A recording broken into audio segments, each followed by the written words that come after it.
मुझे पता है आप इस उम्मीद के साथ इस वीडियो पर आए हैं कि आज कुछ बेहद ज्यादा डरावनी कहानी सुनने को मिलेगी। दोस्तों, मैं दावे के साथ कह सकता हूं कि आज की यह कहानी आपको डर का असली एहसास कराएगी।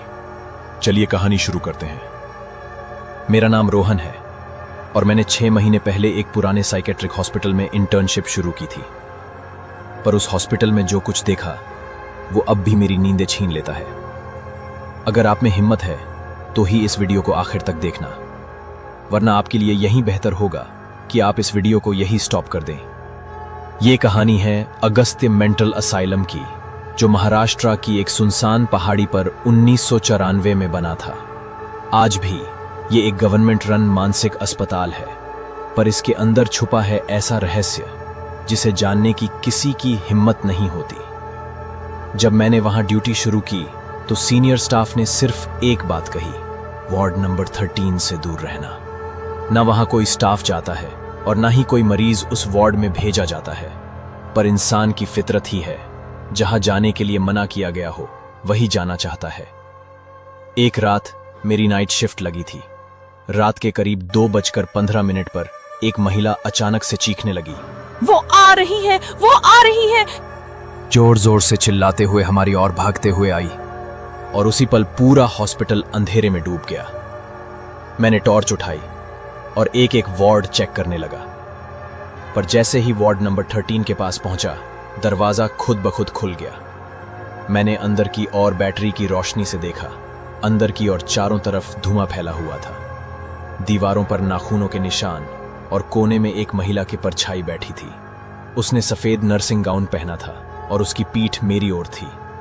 मैं अंदर की ओर गया और मैंने धीरे से पूछा, मैडम आप कौन हैं? कोई जवाब नहीं। तभी मेरी नजर पास रखी फाइल पर पड़ी। उस फाइल पर लिखा था अंजलि, सुइसाइड 1987। तभी वो अचानक से मेरी ओर मुड़ी। उस औरत का चेहरा देखते ही मेरे चेहरे का रंग उड़ गया। उस औरत का चेहरा इतना डरावना था कि मैं शब्दों में बयां नहीं कर पाऊंगा। उसका चेहरा देखते ही मैं पसीने से पूरी तरह तरबतर हो गया। मैं पलटा और दरवाजे की ओर भागने लगा, पर वो दरवाजा तेज आवाज के साथ बंद हो गया।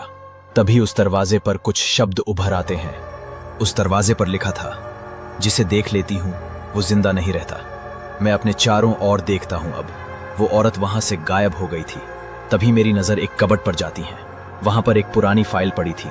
जैसे ही मैंने फाइल खोली, किसी की आवाज गूंजी, फाइल खोलना मत, वरना तुम्हारा भी इलाज यहीं होगा। मैंने साहस करके फाइल खोल दी। उस फाइल पर मरीज का नाम लिखा था अंजलि, जो कि इस अस्पताल में एक सीनियर नर्स थी। उस फाइल में अंजलि के बारे में लिखा था। अचानक उसका व्यवहार कुछ बदल सा गया था। अकेले लोगों से बातें करती, मरीजों को अजीब दवाइयां देती और कहती, मैं इन शरीरों को मुक्ति दे रही हूं। एक दिन उसने वार्ड नंबर 13 में खुद को फांसी पर लटका लिया। तभी मुझे महसूस हुआ कि मैं इस कमरे में अकेला नहीं हूं। किसी की फुसफुसाहटें, कदमों की आहट और फिर किसी ने मेरे कंधे पर हाथ रख दिया। मैंने पीछे देखा, वो फिर से आ गई थी। मैंने घबराते हुए बोला, मुझे यहां से जाने दो, तुम्हें क्या चाहिए? फिर धीरे से बोली, अब तुम भी यहीं रहोगे, हमेशा के लिए। यह सब सुनकर मैं दरवाजा की ओर भागा और दरवाजा जोर जोर से अपनी तरफ खींचने लगा। मेरी अच्छी किस्मत से दरवाजा खुल जाता है।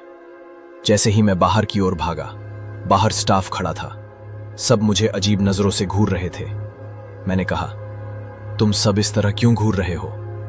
उन्होंने बोला, तुम कौन हो और यहां क्या कर रहे हो? मैं बोला, मैं रोहन, मैं यहां इंटर्नशिप के लिए आया हूं। मैं वार्ड नंबर 13 में फंस गया था, वहां एक औरत है। तभी एक सीनियर बोला, वार्ड नंबर 13? वो तो 30 साल से बंद है और ड्यूटी लिस्ट में रोहन नाम का कोई इंटर्न है ही नहीं। यह सब सुनकर मैं पूरी तरह हक्का बक्का रह जाता हूं। मैं रिकॉर्ड रूम की ओर भागता हूं। वहां मैं अपनी इंटर्नशिप की फाइल खोजता हूं, पर तभी पुरानी फाइलों के ढेर में से एक बॉक्स नीचे गिरता है और उन फाइलों में से एक फाइल ऐसी थी जिसे देखते ही मेरे पूरे होश उड़ जाते हैं। वो फाइल थी patient 135, Rohan Verma, diagnosis paranoid साइकोसिस, status suicide inside ward number 13। उस फाइल को पढ़ते ही मुझे सब कुछ समझ में आ जाता है। मैं कभी इंटर्न था ही नहीं, मैं खुद एक मरीज था जो हर रात खुद को स्टाफ समझता था। दोस्तों, आपको यह कहानी कैसी लगी हमें कमेंट करके जरूर बताना। मिलते हैं आपसे अगली वीडियो में और भी ज्यादा डरावनी कहानी के साथ। तब तक के लिए बाय एंड टेक केयर।